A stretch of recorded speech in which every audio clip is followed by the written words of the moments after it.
I was I was an E5 basically in the United States Army as a cavalry scout and forward observation.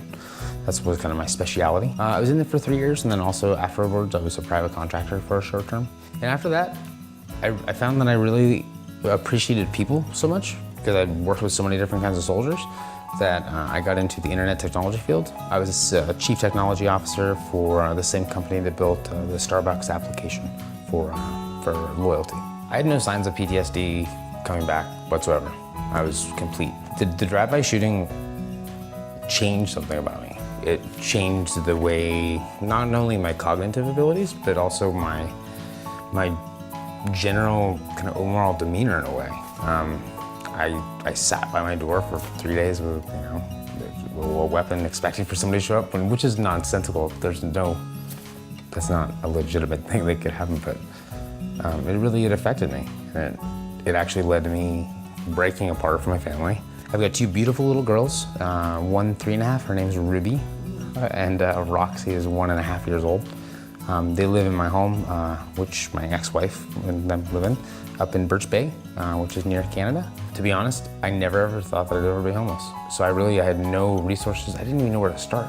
So I did one night at the Drexel House, which is a homeless shelter. And the very next evening, I was in this home.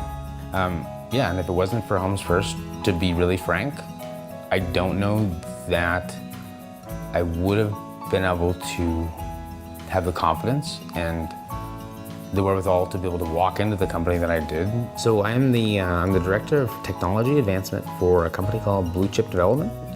We're on the 15th floor of the Spring Tower. It's the oldest building in Seattle. I do a 14-mile bike ride from here into downtown Olympia each day. I catch the 6 o'clock bus. I arrive to Seattle 8:15, 8:30, so a 2.5-hour bus ride. And then I ride for about 20 minutes to get to Seattle, or actually where I work. And then I work from typically, let's say 8:45, 9 a.m. to either 5 or maybe 6. And then I do a 2.5-hour bus ride back. And then I ride my bike from downtown to here, which is another 14 miles. So all around it's probably maybe 7 hours.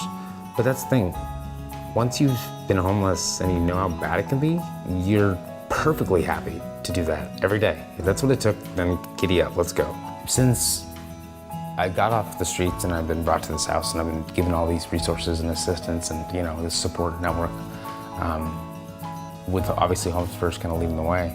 Every time I meet somebody that's either it's like a veteran or just somebody that's on the streets that needs some help, I keep your guys' flyers in my backpack because it's important to me. I mean, all it took was someone leading me to what this is today. And my hope is that I can lead, 50 people over the next, 3-6 months. Like that, to me, that's more important than myself.